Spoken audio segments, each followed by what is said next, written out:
Hello दोस्तों, veterans नमस्कार। मैं दीवान सिंह। मैं आपको बताना चाहूँगा कि हमारे यूएसयू के जो 9 घटक दल हैं उनका तो भगवान ही रखवाला है, लेकिन मैं दूसरी बात बता रहा हूँ। Federation of SBI pensioners association, इसके जो जनरल सेक्रेटरी हैं जीडी नदफ, काफ़ी चर्चित हैं। लोग चर्चा करते रहते हैं इनके बारे में।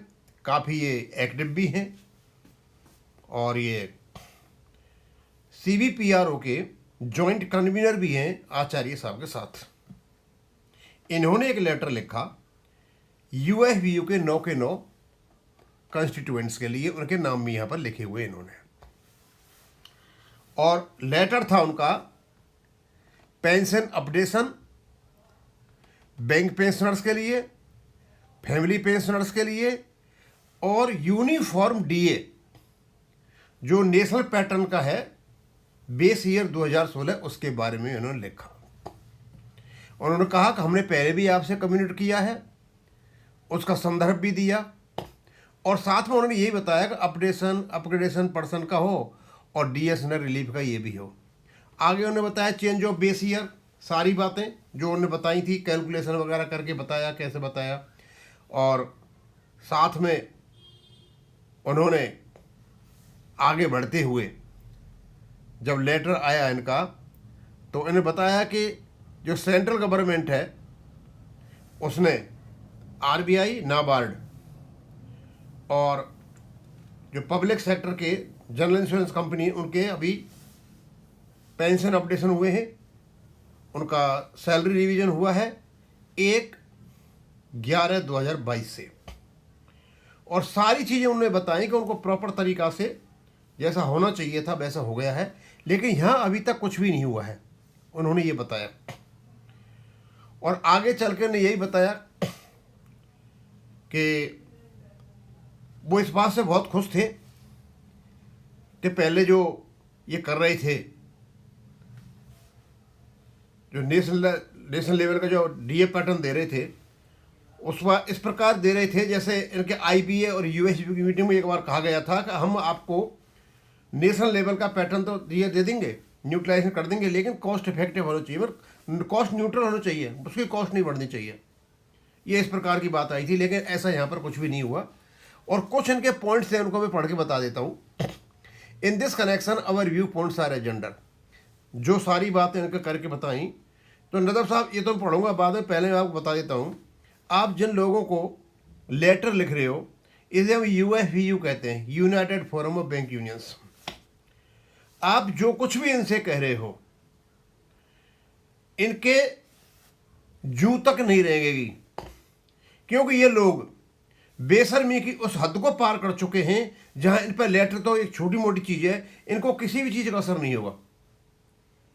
आप लेटर लिखिए, आपकी पब्लिसिटी होगी, लोग आपको धन्यवाद देंगे कि आपने लेटर लिखा, इन पर कोई असर नहीं होने वाला है। ये चिकने घड़े हो चुके हैं, और चिकने घड़े पे जैसे पानी नहीं टिकता, तो इन पर भी किसी बात का असर नहीं होता है।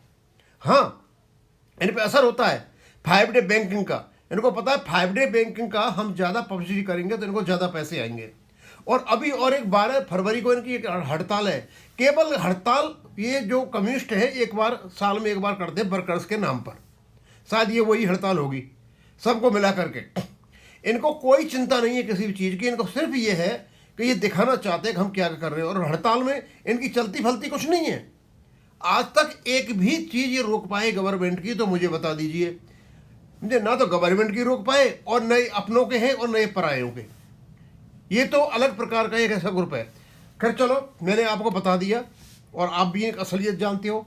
लेटर लिखना आपकी मजबूरी थी, आपने मजबूरी में लिख दिया, और ये सर्कुलेट भी हो जाएगा और काफ़ी अच्छा चैनलों पर आ भी गया है। लेकिन मैं आपको दूसरी बातें बताना चाह रहा हूँ। यदि आप को इनको दबा सको, इनको बता सको, इनको सही रास्ते पर ला सको, तो इनसे कहे कि ये जो बैंक पेंशन का मैटर है इसको सुलझाएं, पर ये कोई इंटरेस्ट ले नहीं रहे। अब आपने इस चीज बीच में कहा, in this connection our view points are agenda, we are glad that the hurdle of cost neutral proposal was not made applicable in the above revision of pension in applicable of uniform DR formula RBI और नाबार्ड में जो cost neutral जो D R की बात हो रही थी, उसमें नहीं अप्लाई हुआ, बिल्कुल वैसा ही हुआ कि जैसा सर्विंग जो एम्प्लॉइज है उनके अनुसार जैसा वो बेस सेटलमेंट हुआ है। अब the pattern pension updation for RBI NABARD is with a formula that revises basic pension by merging dearness relief and applying a specific multiplication factor based on the retirement date, often including a notional 10% increase. The formula was designed to align pension payouts with the latest wage settlements, ensuring that the updated pension reflects current economic situation. यहाँ आपने जो चीज़ें कही है ये बात तो इनके समझ में आएगी ही नहीं। ये चाहते ही नहीं, ये चाहते हैं कि जितने भी पेंशनर्स हैं बैंक के वो धीरे धीरे टपक लें और उसके बाद में ये पेंशन फंड रह जाए। अब हो सकता है इस पेंशन फंड को बैंक टचरम तो अपने साथ ही लेके जाएगा ऊपर, समझे, हो सकता है सोचता हो ऐसा। और उसके बाद आपने बताया कि जो मर्जर हुआ है डीए का, मतलब जितने भी बेस सेटलमेंट हुए 1148 पे, 1684 पे, 2288 पे, 2836 पे, 4040 पे, 6352 और 8018 पॉइंट्स अंडर रिवाइज पे स्केल्स इफेक्टिव फ्रॉम 1992, 1997, 98, 2002, 2007, 2012, 2017, 2012। ये आपने जितना कैलकुलेशन करके बताया, really I appreciate your efforts. इतना मेहनत कोई नहीं करता है। आपने एक एक चीज को बताया कि इस प्रकार जो पॉइंट थे डीए के, इस प्रकार सारे के सारे मर्ज होकर के और उनकी पेंशन रिवाइज हुई है। We are happy to note that one set of bank pensioners और रिटायरीज आरबीआई और NABARD are continuously compensated with updated pension reflecting the economic condition prevalent in the material time, but at the same time we are aggrieved to note that the pensioner, retirees and family pensioner of the entire bank industry including State Bank India, ये क्यों है sir? ये सिर्फ और सिर्फ इसलिए है क्योंकि ये यूएफबीयू के जो नेता है ये नहीं चाहते कि पेंशन अपडेशन हो, लेकिन आपने तो एक बिल्कुल सही पोजीशन रख दी। और यहाँ मैं आपको बताना चाहता हूँ सर, हमारा केस बैंक पेंशन अपडेशन का माननीय सुप्रीम कोर्ट में चला हुआ है।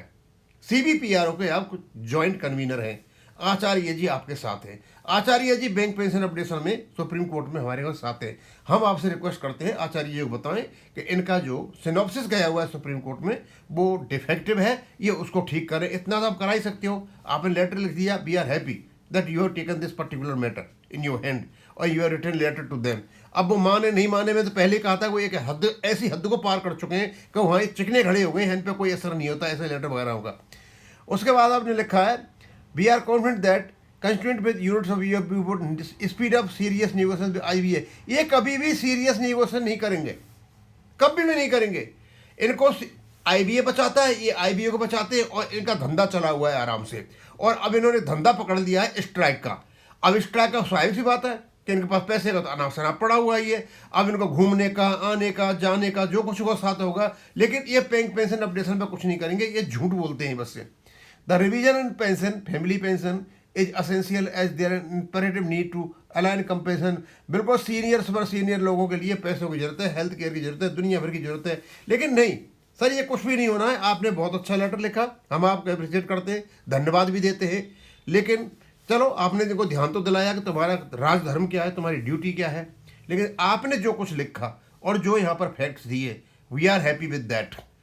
अब हो सकता है भाई ये क्या नाम इनको बुरा लगे, फिर लिख तो दिया, वो भी सब बैठेंगे सारे के सारे, चाय पी रहे होंगे, पकौड़े खा रहे होंगे, तो उस समय बोलेंगे अच्छा नदब साहब पत्र लिखते हैं हमको, इतनी हिम्मत नदब साहब की। तो नदब साहब आपसे ऐसा नहीं हो कोई दुश्मनी हो जाए। ये करने धरने वाले कुछ नहीं है, ये तो इनके लिए तो कोई वर्ड ही नहीं है मेरे पास।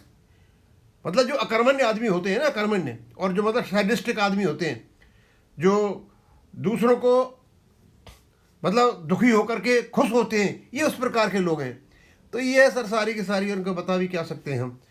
आपके हम धन्यवाद देते हैं, आपने पत्र लिखा, आपका सोशल मीडिया में काफ़ी हो गया, लोगों ने जो आपने लिखा था पढ़ दिया। लेकिन मैंने आपको एक असलियत बता दी नदब साहब, आप काफ़ी एक्टिव हो और आपके पहले भी बताते लोग काफ़ी एक्टिव रहे, आप एसबीआई में। अब आपके लेटर पे कोई अमल हो जाए, मुझे नहीं लग रहा कि ये कोई अमल करेंगे। अब इसको मैं यहीं ख़त्म करूँगा। थैंक यू, धन्यवाद।